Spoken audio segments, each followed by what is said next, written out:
नमस्कार, सौरभ द्विवेदी नाम है हमारा और आप देखना शुरू कर चुके हैं दी लल्लन टॉप शो। आज शो की शुरुआत वीडियो से नहीं, तस्वीरों से। ये कमाल की तस्वीरें देखिए, फिर कहानी सुनाना शुरू करता हूं।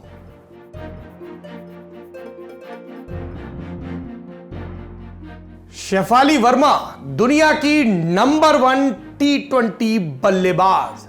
16 साल की शेफाली हमारी टीम की तरफ से, इंडिया की टीम की तरफ से T20 वर्ल्ड कप खेल रही हैं। ओपनर है।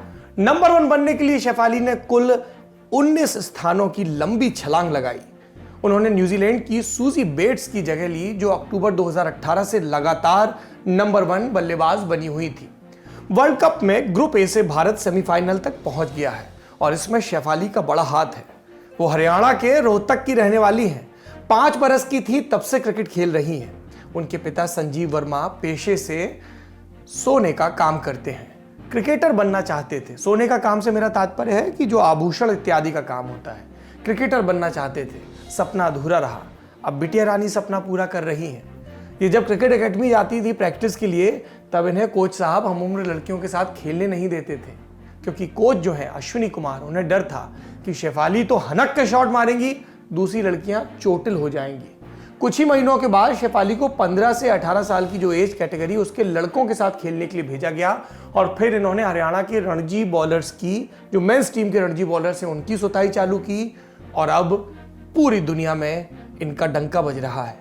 पिछले साल सितंबर में इन्होंने इंटरनेशनल डेब्यू किया।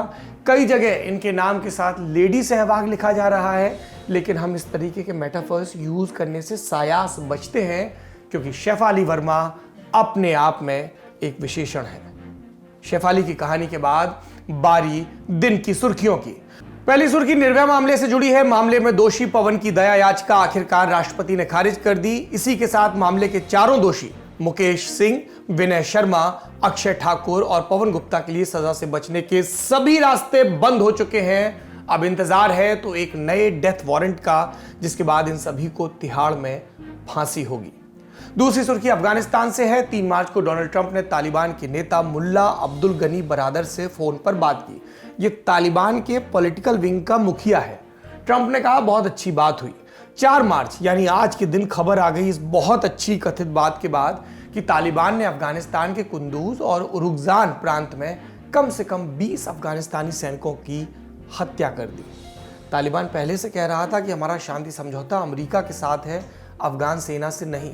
पर बड़ा सवाल यह है कि जब अमेरिका अपनी इस महान लोकतंत्र को बचाने वाली कार्रवाई को निपटाकर लगभग 2 दशकों के बाद वापस अपने मुल्क, अपनी सेना को ले जाएगा, उसके बाद अफगानिस्तान का क्या होगा।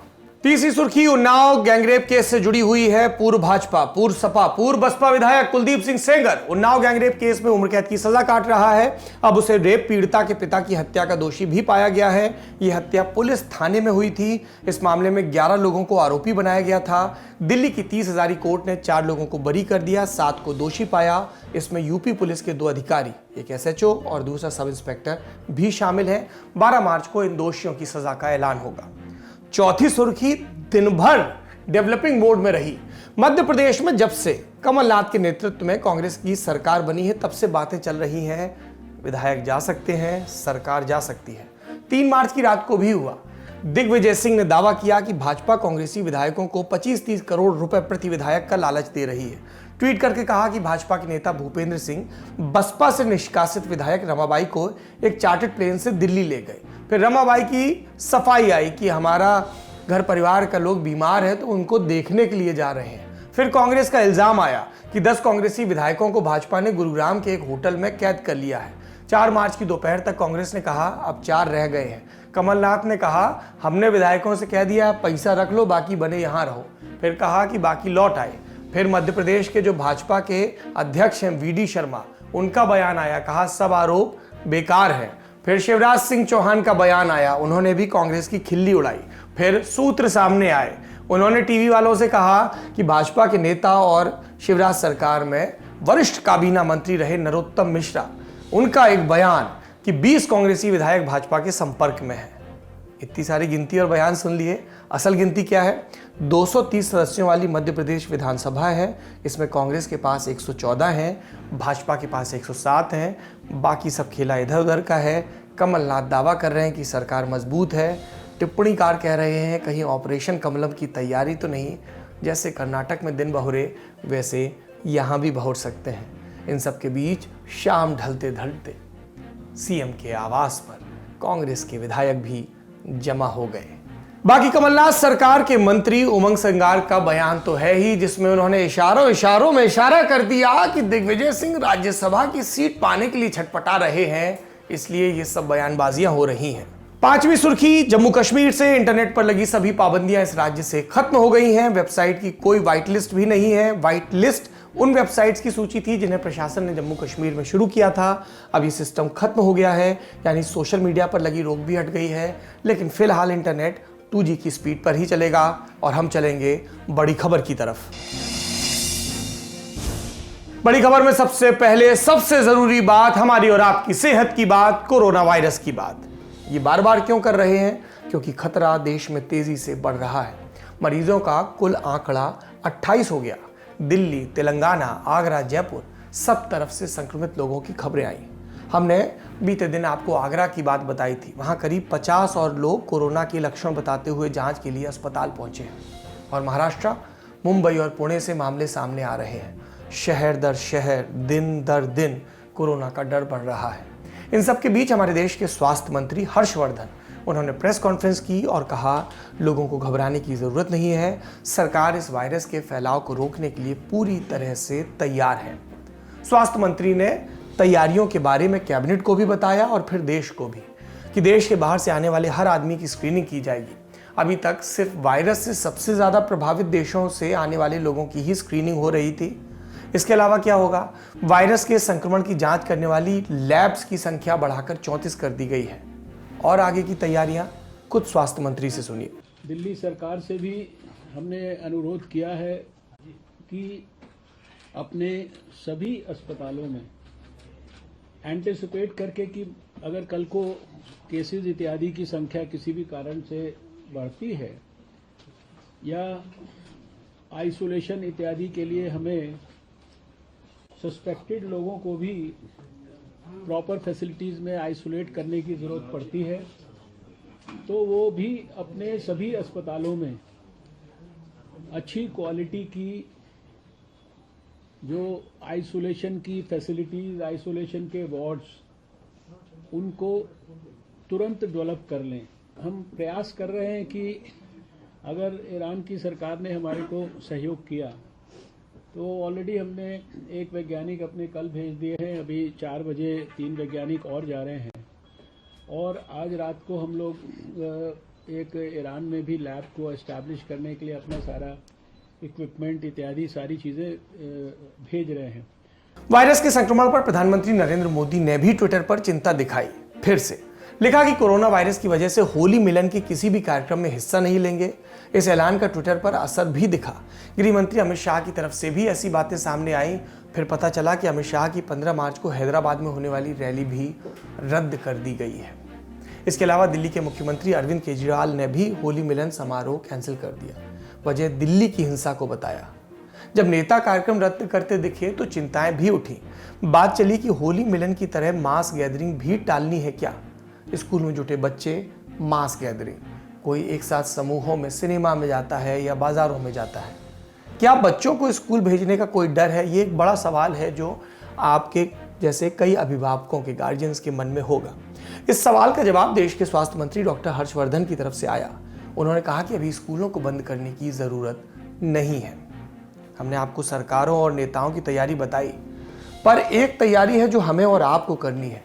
घर बैठे बैठे हम कैसे खुद को कोरोना वायरस से बचा सकते हैं, कैसे अपने प्रतिरक्षा तंत्र को मजबूत कर सकते हैं। सबसे जरूरी बात, रिश्तेदारों से दूर रहें।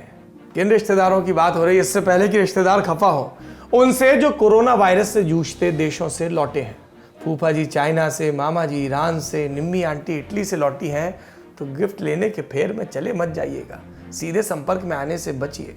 मिलने से प्यार फैलता है, वायरस भी फैलता है।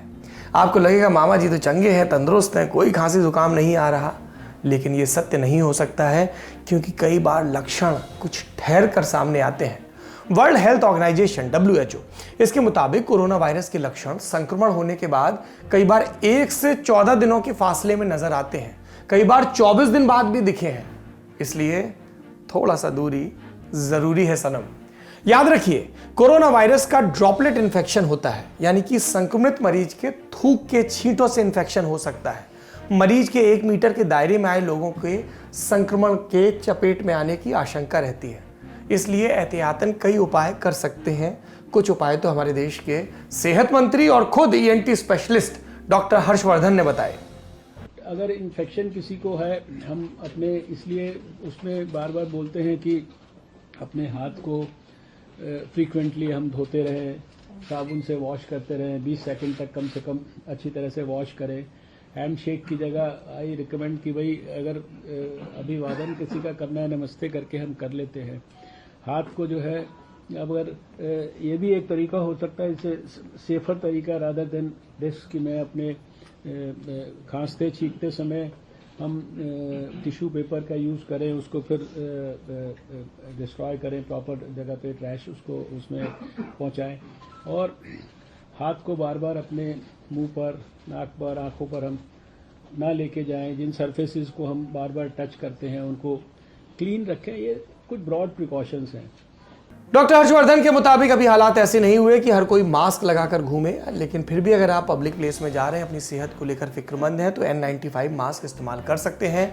कई दर्शकों ने बताया कि बाजार में इसकी कमी है, पूरी तरह से खत्म नहीं हुआ है।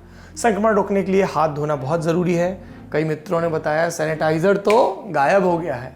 सिर्फ सैनिटाइज़र के भरोसे मत रहिए, साबुन से ऐसे घिट के रगड़ के हाथ धोइए और बार बार धोइए। जितनी दफ़ा वॉशरूम जा रहे हैं, जितनी दफ़ा भोजन करने जा रहे हैं, हाथ मिलाने से बचिए। नमस्ते सबसे बढ़िया अभिवादन है।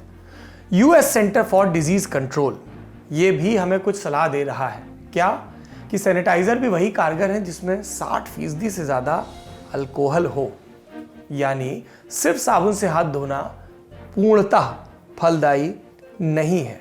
और अल्कोहल को देख के आप बिलबिलाएं कि भैया ये शराब वाला तो नहीं है, तो बाज़ार में बहुत सारे ऐसे केमिकल आते हैं जिनमें अल्कोहल होता है। अल्कोहल सिर्फ गटगट पी के और नशे में झूमने वाला अल्कोहल नहीं होता है। बाकी योग गुरु रामदेव हैं, उन्होंने भी कोरोना वायरस से बचने के कुछ नुस्खे बताए हैं। ये नुस्खे सुनिए, सीधे सीधे वायरस से बचने के नहीं है, पर लॉन्ग रन में प्रभावी होंगे। तो ये भस्त्रिका, कपालभाति, अनुलोम विलोम, भ्रामरी, उद्गीत, ये कम से कम 5 प्राणायाम सबको करने चाहिए। इससे खाली कोरोना या सर्दी जुकाम बुखार इन्फेक्शन से ही नहीं बचेंगे, खाली ये जो कम्युनिकेबल डिजीज़ हैं, जो बैक्टीरिया वायरस से फैलने वाली डिजीज़ से ही नहीं, आप नॉन कम्युनिकेबल जो डिजीज़ हैं, चाहे BP है, शुगर है, थायराइड है, ओबेसिटी है, गैस्ट्रिक, एंजाइटी, डिप्रेशन का, कोलेस्ट्रॉल और फैटी लिवर, तमाम तरह की जो बीमारी, इनसे भी आप बच पाएंगे। वायरस से बचने की बातें हो गई। दुनिया भर के आंकड़े भी आ रहे हैं जो डराने वाले हैं। मसलन मरने वालों का आंकड़ा बढ़कर 3123 हो गया, कन्फर्म केस 92,000 हो गए। वायरस से प्रभावित देशों की संख्या बढ़ रही है। इसमें जो नया नाम जुड़ा है वो है अर्जेंटीना का। उधर टोक्यो वो खबरों में है, सिर्फ इसलिए नहीं कि वो जापान की राजधानी है और वहाँ पर ओलंपिक होने हैं इस बरस, इसलिए कि वहाँ पर वायरस फैला है और उसके चलते जो ओलंपिक हो रहे हैं उन पर संकट के बादल मंडरा रहे हैं। रपटे हैं कि खेल टाले जा सकते हैं। कई देश और टॉप प्लेयर्स पहले ही हालात पर चिंता जाहिर कर चुके हैं। जापान में वायरस से 12 मौतें हो चुकी हैं। देश के ओलंपिक मिनिस्टर सीको हाशिमोतो ने इस पूरे मामले पर बयान दिया है। उन्होंने कहा कि इंटरनेशनल ओलंपिक कमेटी यानी IOC के साथ जो कॉन्ट्रैक्ट हुआ है वो हमें इस बात की इजाज़त देता है कि हम साल 2020 में कभी भी इन खेलों का आयोजन करा सकते हैं। तो ज़रूरी नहीं है कि जुलाई में ही सब कुछ हो, इसलिए ये देखना होगा कि क्या ओलंपिक्स की नई डेट्स आती हैं। जो भी अपडेट आएंगे हम आपको बताते रहेंगे।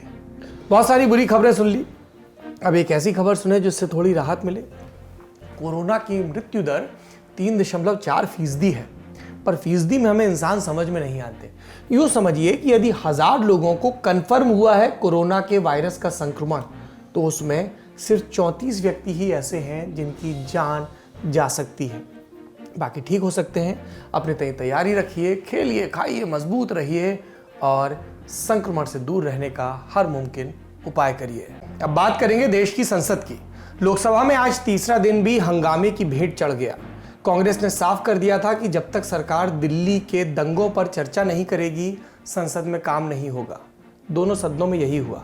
विपक्ष ने तुरंत चर्चा की रट लगाई, सरकार ने कहा होली के बाद चर्चा करेंगे।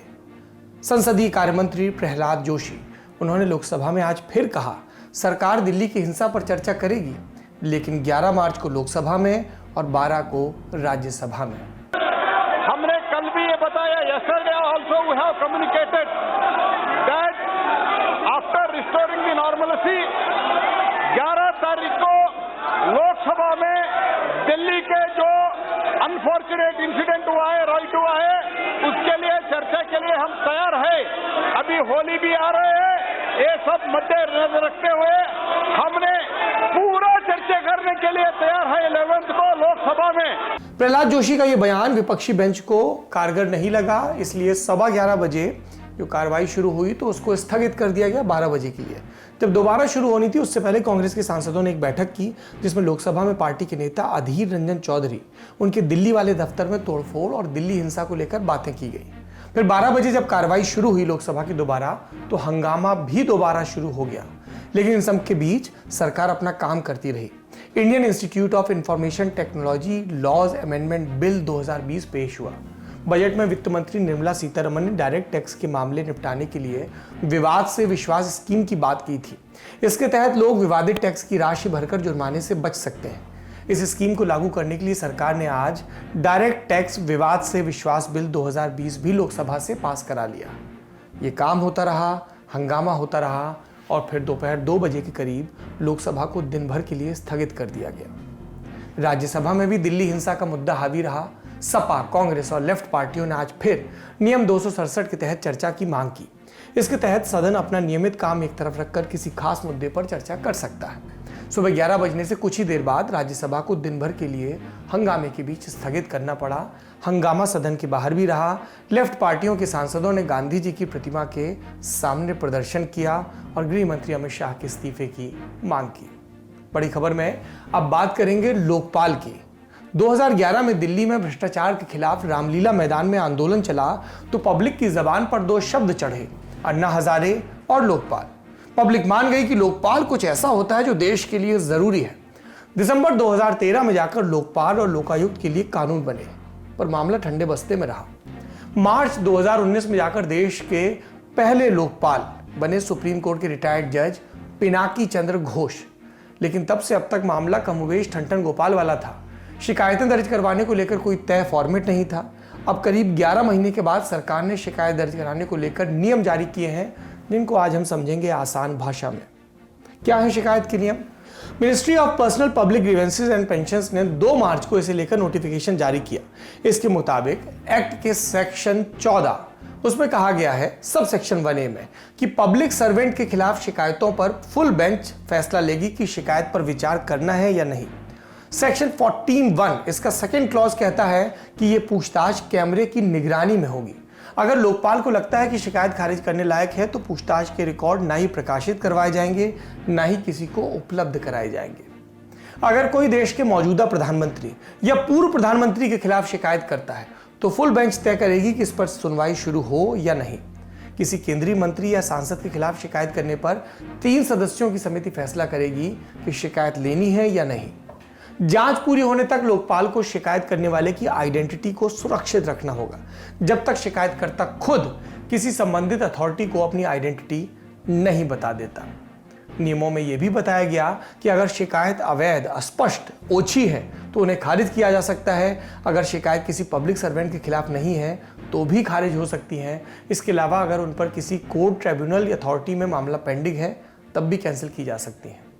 अगर किसी करप्शन के बारे में शिकायत की जा रही है तो वो करप्शन का मामला पिछले 7 बरस के पीरियड का होना चाहिए। ऐसा नहीं कि कोई नन्ना मुंह उठाए चले आए कि 1958 में ऐसा हुआ था या 1999 में ऐसा हुआ था। शिकायत के लिए हलफनामे के साथ गैर जुडिशियल स्टाम्प पेपर भी देना होगा। किसी को फंसाने की नियत से अगर गलत शिकायत की जाएगी तो ये दंडनीय अपराध होगा। इसके लिए 1 साल तक चक्की पीसिंग या फिर 1 लाख रुपए का जुर्माना भी हो सकता है। शिकायत करने के साथ साथ अपना आईडी प्रूफ भी देना होगा। अगर कोई ऑर्गेनाइजेशन, कॉरपोरेशन, कंपनी या ट्रस्ट शिकायत करता है तो उसे अपना रजिस्ट्रेशन सर्टिफिकेट भी शिकायत के साथ देना होगा।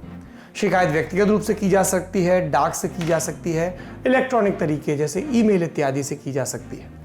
इसके लिए आपको साधारण अंग्रेजी में शिकायत करनी होगी।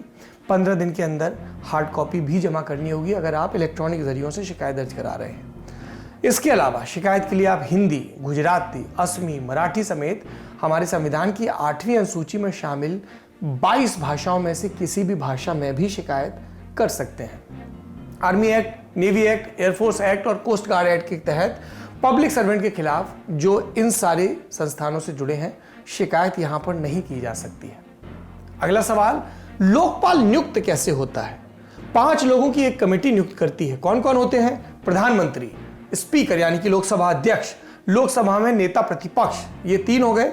फिर भारत के चीफ जस्टिस या उनकी तरफ से नॉमिनेट किए गए हाईकोर्ट के कोई कार्यरत जज, और 5वां कोई प्रतिष्ठित कानून का जानकार जिसे 4 सदस्यों की सिफारिश पर राष्ट्रपति ने नॉमिनेट किया हो गए कुल 5।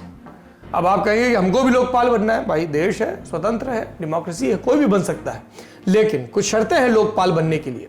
सुप्रीम कोर्ट का पूर्व चीफ जस्टिस या जस्टिस जिसके पास इंटीग्रिटी यानी कि सत्यनिष्ठा हो, भ्रष्टाचार विरोधी नीति हो, सार्वजनिक प्रशासन, सतर्कता, बीमा और बैंकिंग, कानून और प्रबंधन जैसे मामलों में कम से कम 25 वर्षों का अनुभव या ज्ञान हो, और उम्र कम से कम 45 साल होनी चाहिए। और लोकपाल की टीम में कौन कौन होगा?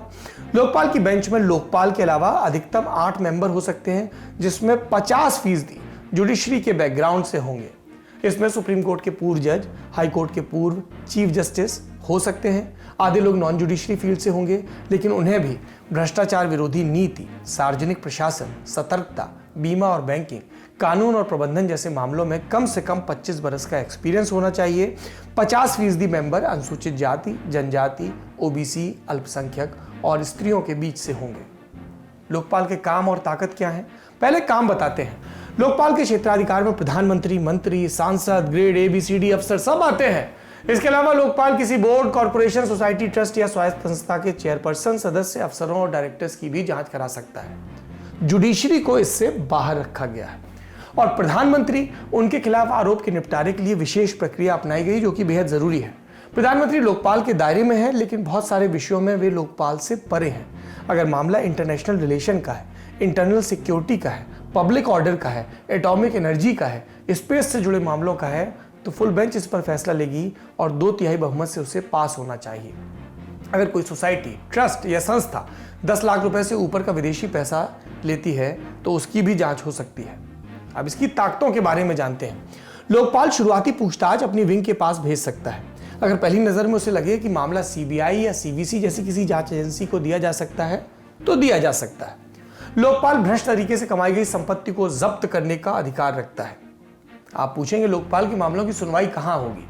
नियम बनाया गया है कि शिकायत आने के बाद 90 दिनों के भीतर शुरुआती जांच पूरी होगी। फिर लोकपाल वाले मुकदमों के लिए विशेष अदालतें बनाई जाएंगी। मामला 1 साल में निपटाना होगा। विशेष परिस्थितियों में से 1 और बरस के लिए बढ़ाया जा सकता है। कई जानकार कह रहे हैं कि इन नियमों में कुछ खामियां भी हैं। मसलन, लोकपाल किसी पब्लिक सर्वेंट के खिलाफ स्वतः संज्ञान नहीं ले सकता, या फिर अनाम शिकायत की व्यवस्था नहीं है। मतलब कोई चुपचाप किसी पब्लिक सर्वेंट के खिलाफ शिकायत करना चाहे तो दिक्कत होगी।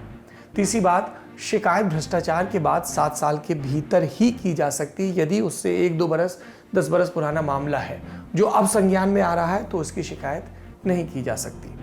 आज के लल्लन टॉप शो में इतना ही। जाते जाते आपको सुनाते हैं एक लल्लन टॉप कहानी, लटक कहानी। ये बोर्ड एग्जाम से जुड़ी है, ये आरजू से जुड़ी है जो पढ़ाई कर रही थी। पढ़ाई करते करते नींद के आगोश में आने की आशंका हुई तो चाय बनाने किचन में गई आरजू, और किचन में घुसते ही उसने देखा कि उसकी माँ मुंह में अंगूठा दबाए रो रही है। क्या वजह थी माँ के रोने की? सस्पेंस यहाँ रुकता है, क्योंकि अगर इसको आपको पूरा करना है तो जाना पड़ेगा हमारे इंस्टाग्राम पेज पर, लटक पर, जहाँ पर आपको ये कहानी पूरी मिलेगी। रोज़ाना कई कहानियाँ मिलेंगी। लटक.लल्लनटॉप पता याद कर लीजिए। बाकी कह सकते हैं कि हम भी खूंखार हो गए हैं, हम भी ऐसे मार्केटिंग करने लगे हैं दूसरी चीज़ों की। क्या करें, अलग अलग मीडियम हैं, अलग अलग दर्शक हैं। सब दर्शकों को सब मीडियम्स तक पहुंचाने की जिम्मेदारी आपके लल्लन टॉप की है। आज के लिए इतना ही। अपना और अपनों का ख्याल रखिए। शुभ रात्रि।